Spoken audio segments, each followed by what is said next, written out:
apakah yang 14 itu selalu ada ya, 14 apa kisahnya itu. Jalan salib. Oh, jalan salib. Ya. Ya, Apakah jangan harus salah ada? ya. Oke. Jadi saya kasih cerita. Sebetulnya gereja Katolik ini seperti ini. Pada waktu dulu sekali ketika orang belum bisa baca tulis, bagaimana cara mereka memahami iman mereka adalah dengan cara memperhatikan. Jadi gereja itu didesain untuk bisa menceritakan hidup iman itu sendiri. Maka kalau jenengan pergi ke Eropa di mana masih ada gereja-gereja tua, itu pasti penuh dengan ornamen. Itu bukan tidak ada maksud dan tujuan, ada untuk mendidik umat.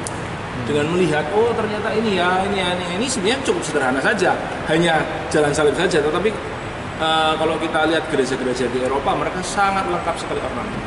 Gitu. Nah, apakah wajib? Ya, tidak harus wajib. Ini sebenarnya untuk membantu kita ketika ada acara apa ya? Prapaskah, menjelang Prapaskah itu tidak wajib. Saya yakin kalau misalnya gak duwe gak iso tuku yo gak apa-apa.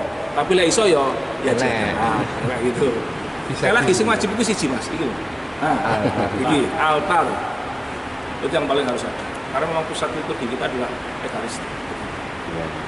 Kalau satu lagi mau pertanyaan, kenapa di gereja itu harus ada lilin? Lilin itu tanda kehadiran Allah. Kalau dalam liturgi, jadi tanda kehadiran Allah itu dengan lilin. Roh Kudus sendiri simbolnya adalah api. Jadi itulah kenapa kita menggunakan simbol lilin itu sebagai tanda kehadiran Allah. Nah, ini lilinnya mati, tapi kalau kita mau doa, apinya itu menjelaskan.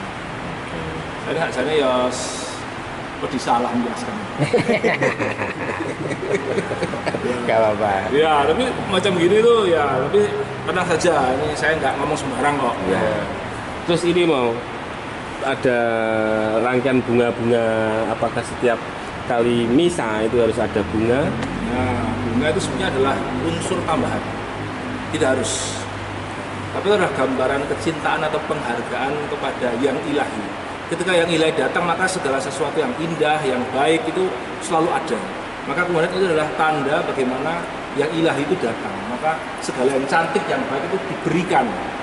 Tapi ada prinsip juga bagaimana kita gereja punya prinsip bahwa ketika memberikan ada hiasan bunga, itu harus bunga asli, nggak boleh bunga plastik. Kan demi mengejar keindahan lalu dikasih plastik kan enggak. Dan itu pun kita juga ada tata aturannya. Misalnya tidak boleh tinggi bunga ini melebihi altar, itu seperti itu. Tapi apakah wajib? Tidak wajib. Saya di Kalimantan sekian lama ya, sudah hampir 8 tahun di sana, itu mendapatkan bunga seperti ini susah. Jadi ada yang altar gini gerejanya nggak ada bunganya, nggak apa-apa. Ada yang dibawa itu pot di luar dibawa, Ya. pokoknya ono hijau-hijau mau silakan. Jadi sebenarnya tidak sangat wajib sekali, itu tambah. Yang sangat wajib adalah altar. Sekali lagi, saya cuma altar. Ini tambahan, boleh ada boleh tidak. Seperti itu. Nah itu.